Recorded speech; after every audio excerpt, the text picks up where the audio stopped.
Welcome to Expedient Means with Lin Wei on Time Monk Radio. Lin currently resides in China and is the founder and head teacher of Guizhou Philo Cultural Society.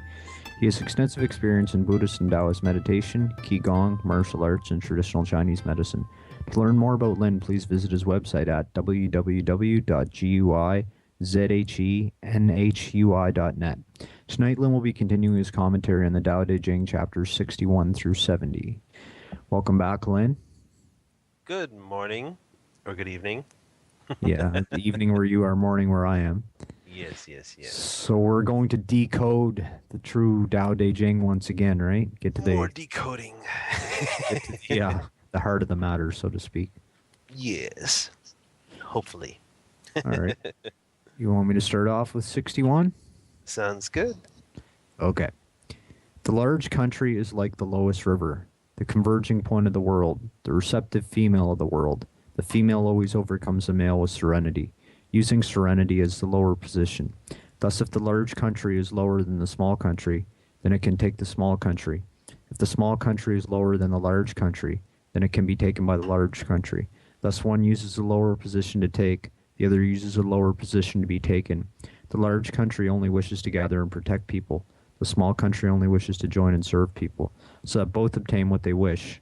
The larger one should assume the lower position. Fun. This part can be seen as a cultivation practice. A large country, lowest river, Huiyin point between the genitals, the converging point, right? A point where all meet. Also the most darkest of places, meaning hidden from light, meaning like, always wearing clothes covering that area. So, okay. The second section points to the one non-doing as a yin practice, yet applying the mind to such a state, which is yang, meaning the application of mind to something. When this happens, concentration power is developed and there is no room left for false thinking. This is a quote-unquote energetic cultivation foundational practice to bring your breath down, let the lower area of the body quote-unquote fill up, and then the quote-unquote lower can be raised to the upper or the larger. Then a complete circulation of nourishment is accomplished. The MCO, microcosmic orbit, or the greater cosmic orbit. Larger refers to both the conscious mind and the rest of the body. So the conscious mind must be put to rest if there is to be any type of accomplishment, meaning the false thinking mind must be subdued. Cool. I was actually, when I was reading it, I was thinking on a more mundane level, even if you, like, for example, look at the relationship between China and Hong Kong. China reabsorbed Hong Kong, right? I mean, Hong Kong's not a country, but, China absorbed Hong Kong, and a lot of the influence culturally from Hong Kong, some of that Western influence kind of flooded into China. So, yes, China absorbed the smaller, reabsorbed, I should say, because Hong Kong belongs to China anyhow, but by doing that, the smaller also affected the larger. Yes. Even before Hong Kong was absorbed into China, the southern areas of China were influenced greatly from how Hong Kong was developing. So you have the southern aspects of China closest to Hong Kong, like Shenzhen, Zhuhai, and even Macau, taking on similar aspects of Hong Kong's social behavior, lifestyle, and personal outlook. So very good analogy there. Good stuff. Okay, that was pretty straightforward. So let's move on to chapter 62. 62. Okay. The Tao is the wonder of all things, the treasure of the Say that again. Say that again. I was speaking in tongues there to give you the true nature of the commentary. All right, I'll start over. The Tao is the wonder of all things, the treasure of the kind person, the protection of the unkind person. Admirable words can win the public's respect. Admirable actions can improve people. Those who are unkind, how can they be abandoned? Therefore, when crowning the emperor and installing the 3 ministers, although there is the offering of jade before 4 horses, none of it can compare to being seated in this Tao. Why did the ancients value the Tao so much? It is not said that those who seek will find, and those who, oh my gosh, I'm just stumbling today. It's just so profound. And those with guilt will not be faulted. Therefore, it is the greatest value in the world. Uh, so, what is the treasure of the kind person and the protection of the unkind? Do you know? The treasure of the kind person? Uh huh. I would guess the heart center. Compassion. Ooh, nice. Unkind people can be regretful, right? So this is good, and it is a catalyst for change. So yeah, compassion is this treasure. It's very important. It is the treasure of all treasures. Um, and then we go into unkind people. I'll repeat that again. Unkind people can be regretful, and I said this is good because that regret is a catalyst for change. The second stanza talks on right speech and right action. Therefore, when one acts in this virtuous manner, even the unkind are seen as just confused and can also be helped. The third section talks on cultivation. Crowning the emperor refers to raising one's energy to the crown, in the sense of opening one's wisdom, the crown chakra. Installing three ministers means faith, vows, and practice. Faith, vows, and practice govern how one is to proceed in cultivation. Faith Hold points on, to hold on. trust. Back the truck up. Three ministers. I would have thought that meant three Donchins. I said I wasn't going to go into such a deep All alchemical right, all right. explanations of things. You tried to throw a fastball on me, huh? Curveball. Wait, these are the three Duntins. So, do you agree at all? It could be interpreted that way. Oh, very much so, but I'm not going to do that. It's been done many times before, and there's a lot more of because of that. There's a lot of people jumping the gun to those points before they even have any stable foundation. So, Okay. they'll be tilling the soil, but the soil isn't nourished. They're going nowhere to a degree. Not everyone, just some. I mean, there's a lot of people in this world. Not everyone is on the right path, even though they think they are. So, faith points to trusting, believing in the method. Practice is to actually practice consistently, diligently practice. And vows means to set a goal and have it fulfilled by faith and practice for the good of others. This Tao way is incomparable and, when applied, unsurpassed. Those with guilt can change, thus their sincere changing of the wrongdoings they have done clean away the blaming of them. So compassion, patience, and wisdom is a great virtue and is strengthened with right education and cultivation of the way, with application of one's faith, vows, and practice. Yeah. What is the I gotta ask you, what's the alchemical interpretation of the four horses? Excuse me. Mosquitoes around here. The three ministers, lower, middle, upper dantian, the four horsemen, there must be some type of a cultural connection to that term, which I cannot read, ancient traditional Chinese, so I cannot comment on that aspect. But in the sense of four horsemen, I can't even tell you in that aspect because I don't know what the cultural context is in there. It's an English translation. Yeah, true. And being that it's that, doesn't mean that there is a piece missing from this. Remember, this specific commentary is pointed to something not focused 100% on an alchemical practice. So you're not missing anything, really.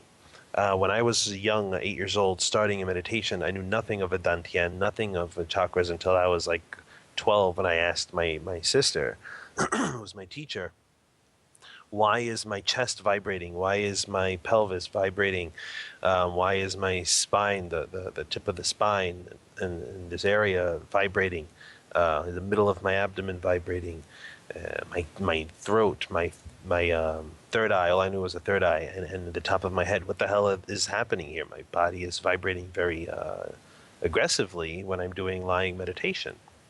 And she just said, in the most straight up manner, holy crap. She says, those are the chakras. Oh my God. What are you doing with them? I said, nothing. I'm just meditating. And she's like, you're not focusing on them? I said, not really. I will, though, since I know what they are now. And it led me to realize that these things happen without you having to even know. As long as you're applying yourself, you will have these functions functioning. Maybe you might even almost say that when you're not focusing or concentrating on them, it probably would flow better, right? We get to that later on in this commentary, actually. I believe it's the next number 63, but I'm not going to jump the gun on that. But yes, when you're just doing your practice, everything can happen. You don't have to discriminately apply your mind or focus to these things. And some will say, well, when you do, it emphasizes the strength of it even more. Sure, but even the method itself has to be dropped in order for the full thrust or force of your practice to actually take hold. So even the method of knowing or paying attention to what you would like to have done still has to be thrown away. Excuse me. So that's why I don't really comment on this dantian and this practice and that practice, until I see that area or that aspect of the student's cultivation has already passed it. Then I'll tell them to go and do this. So why would they have to go back to do it? They're not going back to do it. Now they're just refining it. Because without the false thinking mind, things get done. You don't have to make it get done. Yeah. Chapter 63. Okay. All right, ready? Yeah. Okay, act without action, manage without meddling, taste without tasting, great, small, many, few, respond to hatred with virtue, plan difficult tasks through the simplest tasks, achieve large tasks with the smallest tasks, through the smallest tasks. Difficult tasks of the world must be handled through the simple tasks. The large tasks of the world must be handled through the small task. Therefore, sages never attempt great deeds all through life. Thus they can achieve greatness. One who makes promises lightly must deserve little trust. One who says many easy tasks must encounter much difficulty. Therefore, sages regard things as difficult, so they never encounter difficulties all through life. I'm saying that, and I got allergies kind of burning my eyes up. My eyes are watering, so I'm kind of looking at the the chapter through these watery eyes. But anyhow, are you feeling emotionally, touched by? Must be. I'm tearing up. These are so profound words. I'm crying. I can't believe it. See, if only I had a class full of disciples that were looking at me tearing up while I read this. Which reminds me of when we did the discussion on the Great Compassion Mantra in 2008, and we were wearing socks in the temple, and they had a rug on, and I would walk over to correct your electrically shock you. And look, he's manifesting his electrical power again. Yeah, they're like, whoa, what the hell was that? And I realized that it was the static, the rubbing of the socks on the rug, so every time I touched everyone, it would shock them. We could charge like $5,000 for that class. Oh, man. Okay, so the first stanza here points to proper views, conduct, and non-discrimination. The fourth line, it goes from the highest to the lowest, quote unquote, states of mind. Great, small, many, few. Now, we can read each word individually, and after each one, read respond to hatred with virtue. Great, blah, blah, blah, respond to hatred with virtue. Small, blah, blah, blah, respond to hatred with virtue. Many and few, respond to hatred with virtue. And it already speaks a novel in and of itself. It is through application that one learns or develops a method, meaning it is through experience of doing which one develops notions of how to do something. Here, the sage is seeing directly at the conditions of that which is to be done. The sage isn't looking at how much needs to be done or how he or she feels about what is to be done. They aren't concerned with what outcomes will manifest or will result, but how they will approach. The approach to something is the end result. The beginning is the end. This means how you begin will determine all you experience, all your views, and how you will come to an end, as well as the type of result. So knowing this way, sages never find difficulty in what non-cultivators may see as a hassle or conflict. Yeah. All right. No comment. No comment. Shall we just Is that continue? it? So that's all you got? That's all I got. I'm sorry. I just, Alright. the first stanza points to proper views, conduct, and non-discrimination. Okay, done. I'll make one little point. The line about it, and it just certain things just bring to mind certain images for me. And the one that jumps out is when they say those who make promises lightly must deserve little trust. I just think of politicians all the time when I hear stuff like Yeah, that. definitely. Are Very you true. tired? A little. The last few days have been very exhausting. Just a lot of. I had my friend come over for a few days and took him all over the city. See this big lake we have here, and then this park, and then this place, and tea and coffee in the evening, and walking I around a lot. So I lost a I few thought pounds. I thought the Tao Te Ching was putting you to sleep is all. Oh, it's so boring. All right, enough sacrilege. Chapter Okay. 64. Okay, When great. it is peaceful, it is easy to maintain. When it shows no signs, it is easy to plan. When it is fragile, it is easy to break. When it is small, it is easy to scatter. Act on it when it has not yet begun. Treat it when it is not yet chaotic. A tree thick enough to embrace grows from the tiny sapling. A tower of 9 levels starts from the dirt heap. A journey of 1,000 miles begins beneath the feet. The one who meddles will fail. The one who grasps will lose. Therefore, sages do not meddle, and thus do not fail. They do not grasp, and thus do not lose. People in handling affairs often come close to completion and fail.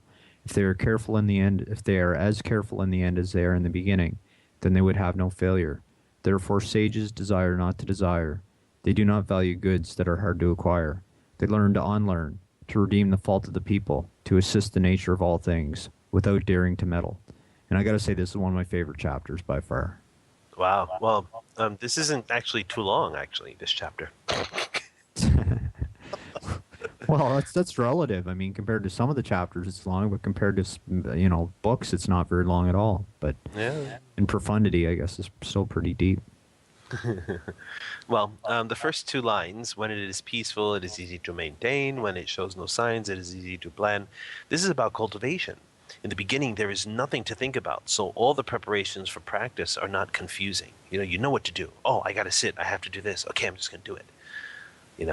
When it is fragile, it is easy to break. When it is small, it's easy to scatter.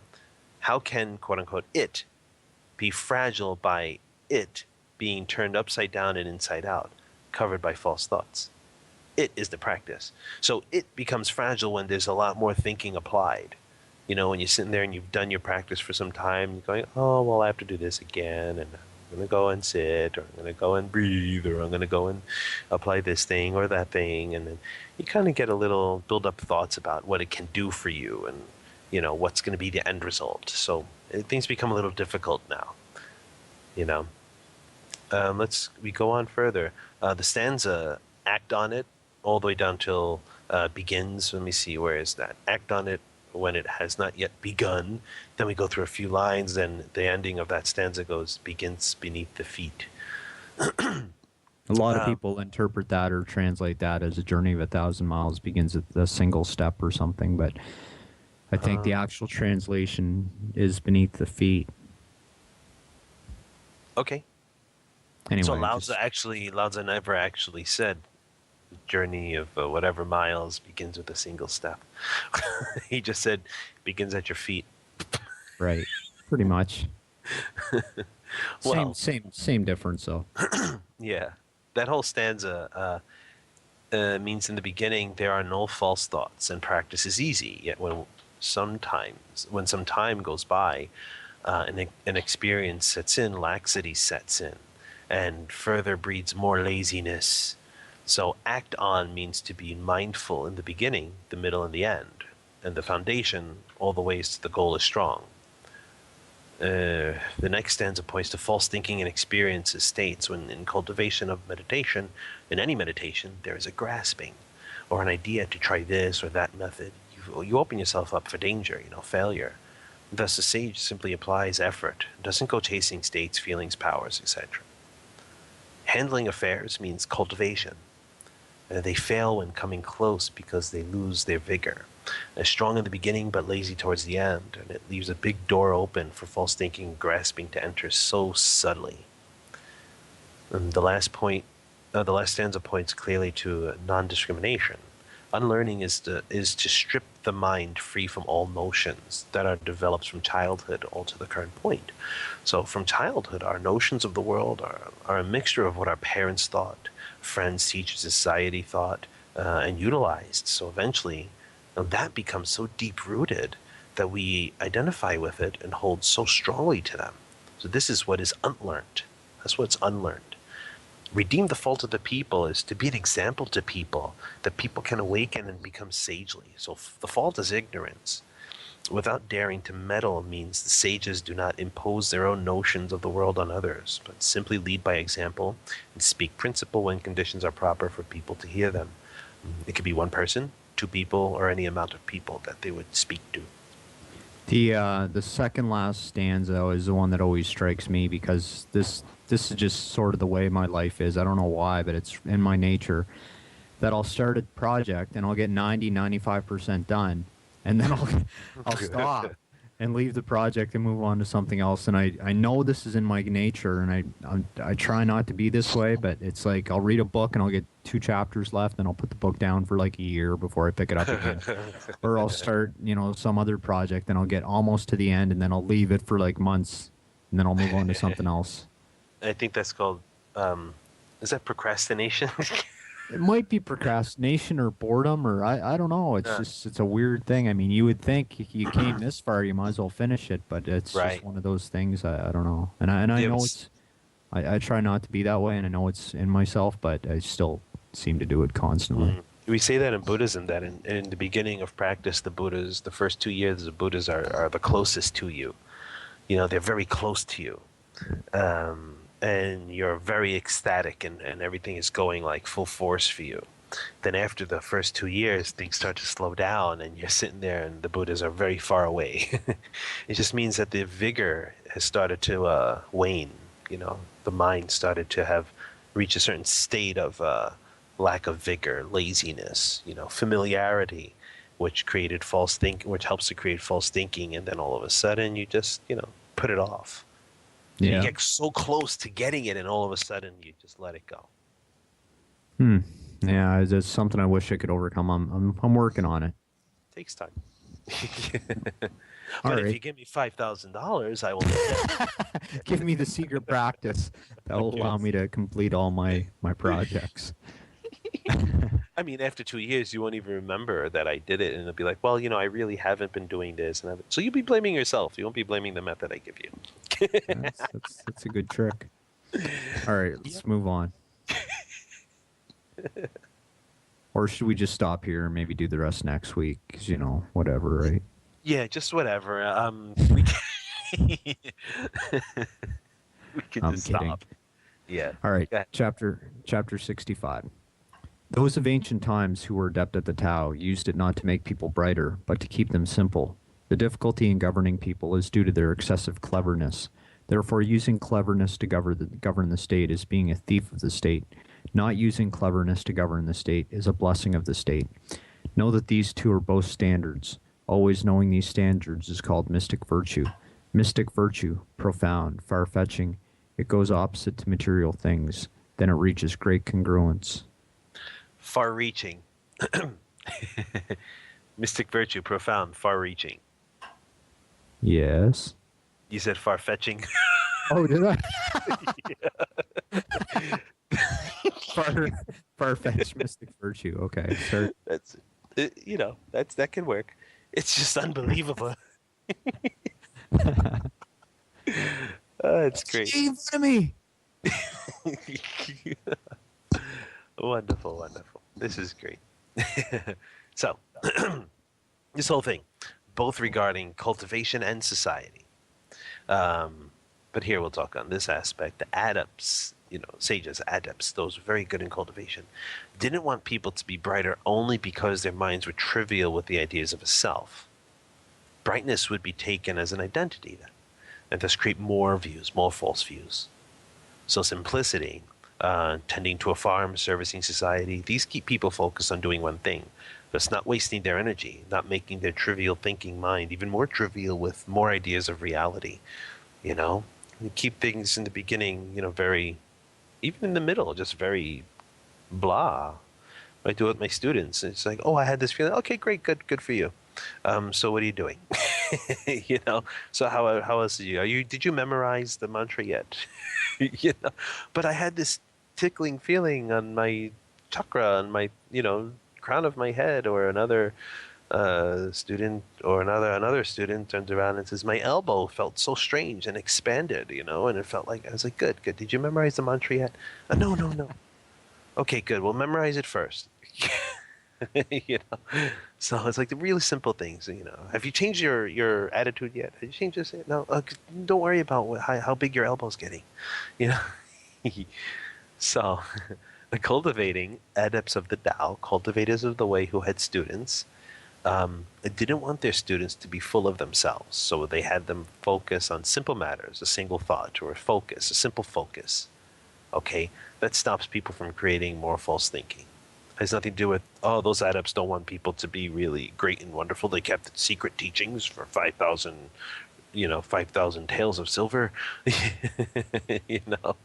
No, it just meant that it was too much to handle.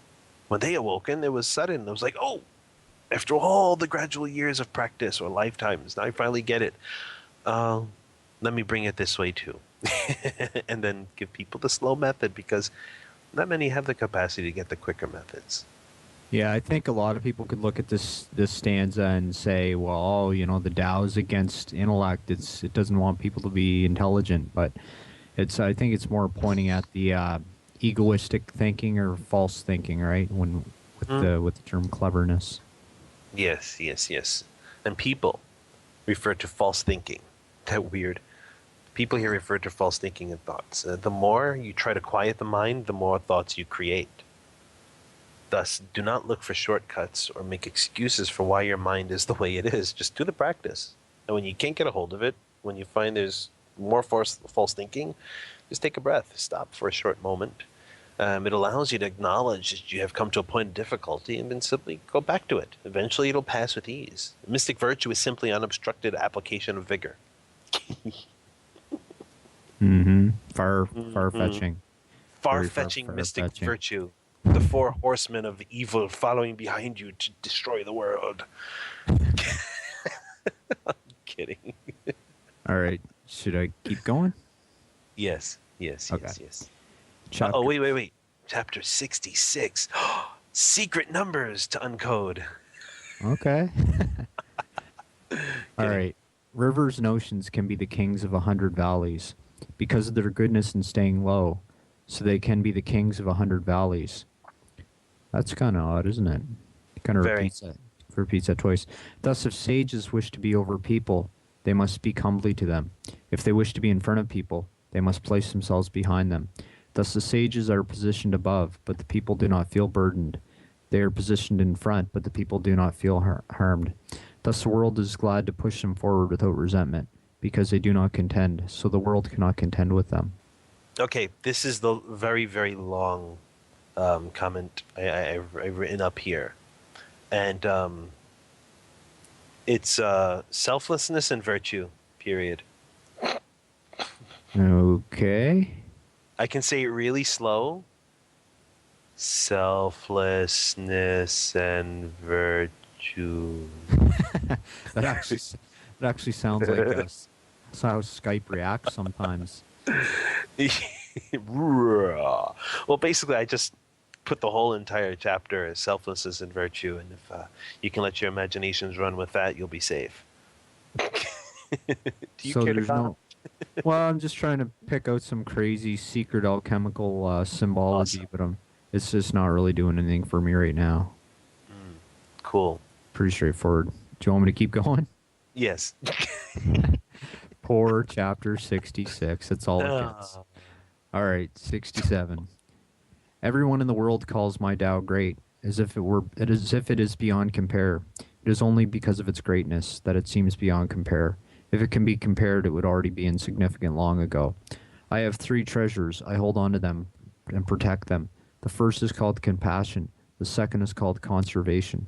The third is called not daring to be ahead in the world. Compassionate, thus able to have courage. Conserving, thus able to reach widely. Not daring to be ahead in the world, thus able to assume leadership. Now, if one has courage but discards compassion, reaches wildly but discards conservation, goes ahead but discards behind, then death. If one fights with compassion, then victory. With defense, then security. Heaven shall save them, and with compassion guard them. There's a lot of comparing going on there. Indeed, yeah.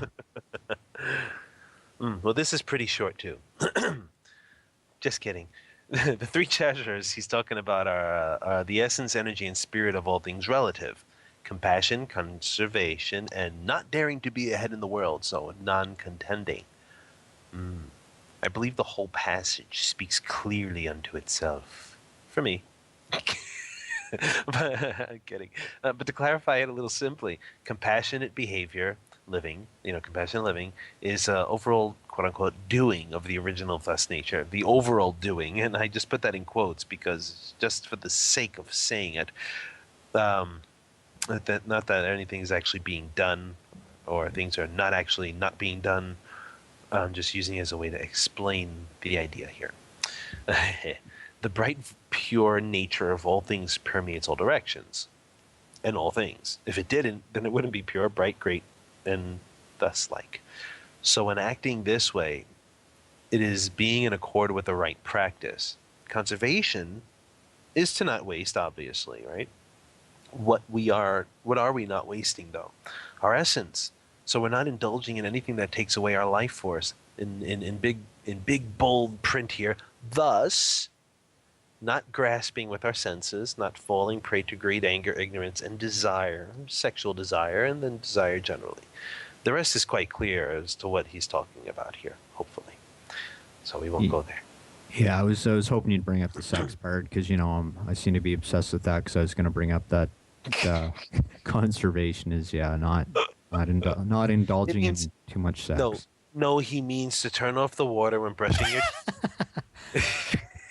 And the three treasures again I would say would be the three Donchans, but and compassion would be the heart center, conservation would be the lower Donchan, and then not daring to be ahead in the world I would guess would somehow relate to the upper Donchan or the somehow I don't know. Somehow, who knows? I'm not going to comment on that. All right, I won't.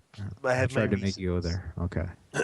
I wouldn't go into. It's not even anything like amazingly secretive. It's not secretive at all. It's nothing so amazingly mysterious and spiritual. Well, okay, it is kind of spiritual, but I mean, it's not in that like a multi-million-dollar awareness thing going on that once you get it, you become this immortal. A lot of people think, they read the Tao Te Ching, they got an understanding, and they're immortal. So what you're saying is I'm not an immortal? Okay, look, I'm not pointing fingers. Just burst to my balloon here. I'm not pointing fingers here. Just because one has an understanding of something, especially in a Tao Te Ching or in any type of text, Taoist text or Buddhist text, doesn't mean you become a Buddha or you become Bodhisattva or you're an immortal. I mean, really. But I paid that guy $5,000. I must. I am at a loss for words now. All right, should we carry on? Carry on, sir. Carry on. Okay, chapter 68. The great generals are not warlike. The great warriors do not get angry. Those who are good at defeating enemies do not engage them. Those who are good at managing people lower themselves. It is called the virtue of non-contention. It is called the power of managing people.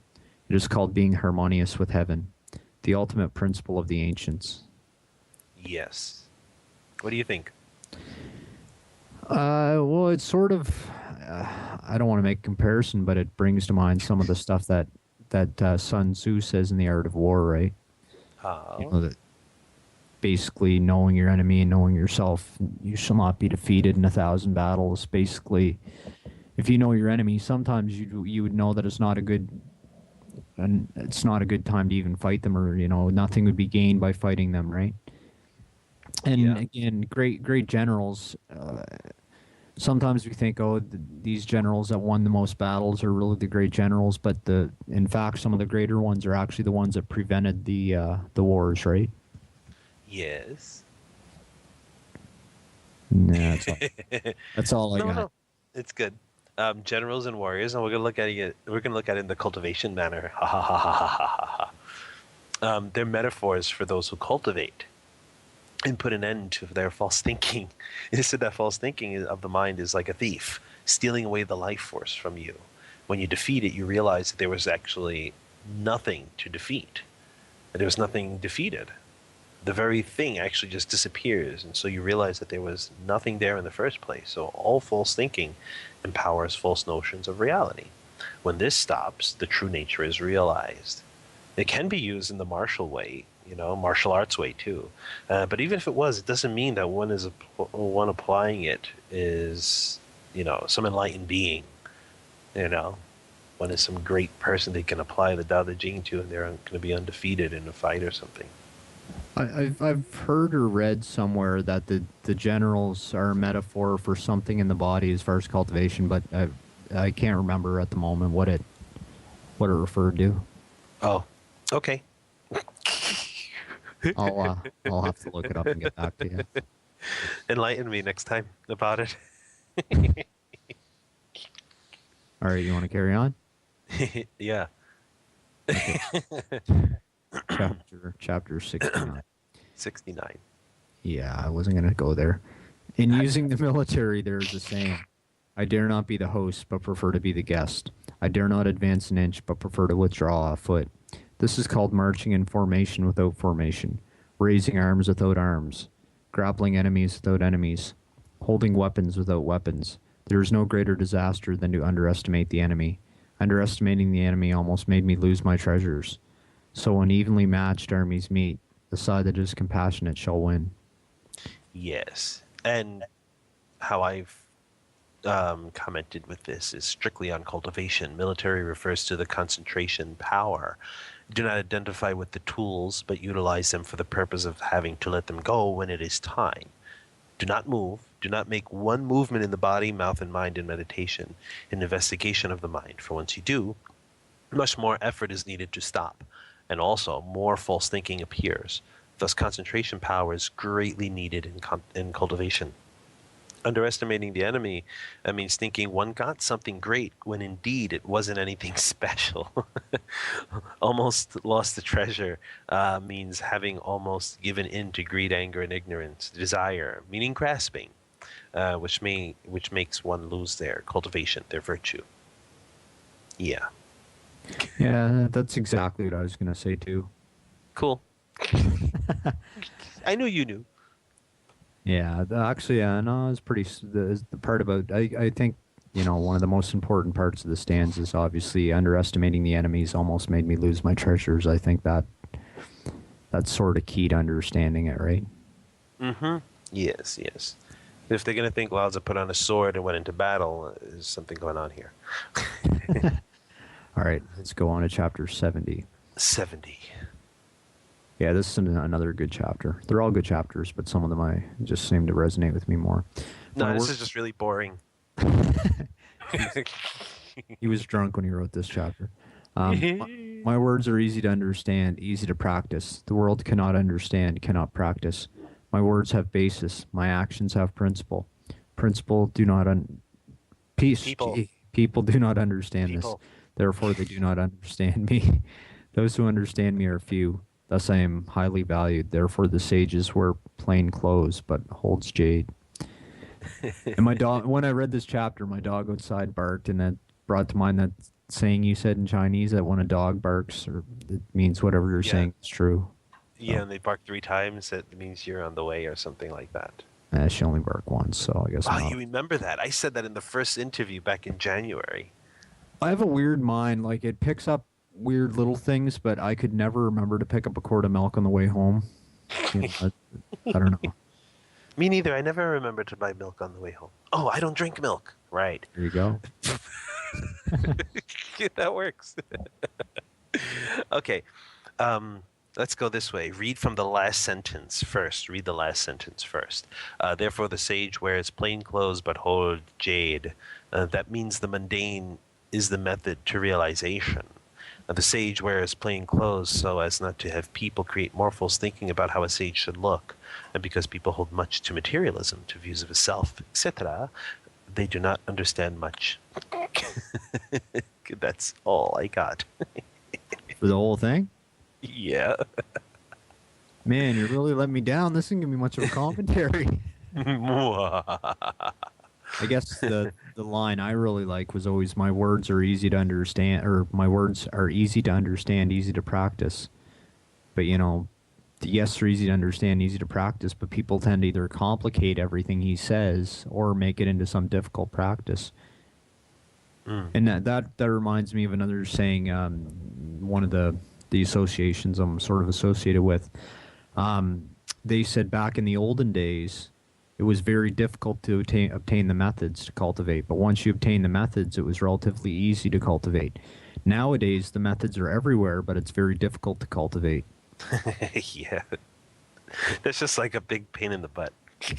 But you know what I mean? Like back then, right? Because what would happen is if you were lucky enough that you could find a teacher, then you know you're probably in a monastery or up in the mountains, away from distractions and everything, right? And it was hard to find the teacher, but once you found them, like you know, you could practice relatively easily up there. But now, you know, you go on the internet in 5 minutes, you could find the stuff that were probably the most secret methods 500 years ago. But to find the time in today's society to actually practice, and with all of our distractions, is very difficult. And the teachings aren't as valued now as they were then.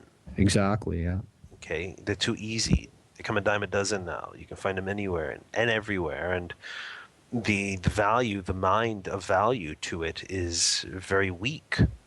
So very few attain. Indeed. Yes, It's yes. like that's sort of human nature, right? If we come by something easily, we don't appreciate it, I guess. Pretty much, yeah. All right, so that ends our commentary. Or wait. Human conditioning. No, it's over. Human Just kidding. conditioning, not human nature. Human Conditioning. conditioning. Okay. Yes. Okay, now we can come to an end of our commentary. We're almost at the end. We have 11 more to go. Only 11, so we'll just do that all in one session, or do you want to do a special one, like a 1 hour final chapter, 1 hour commentary? The key to the entire Day Ching. That would be hilarious. Just leave the rest. Just speak the commentary for like 10 minutes and just leave the rest of the recording going for about 45 minutes. Ponder this. Wow. Yeah, that is so profound. 45 minutes of Oh, you'd have people running through voice analysis software to see if there's a hidden message in the background, right? That and gives then it. run it backwards, yeah. Yeah. Anyway, well, Okay. thanks again, Lynn, for your time and your commentary. It's been fun. And thanks to the audience for listening to Expedient Means. Please be sure to join us next week. And to quote the final chapter of the Tao Te Ching, the sage does not accumulate. The more he assists others, the more he possesses. The more he gives to others, the more he gains. Thank you.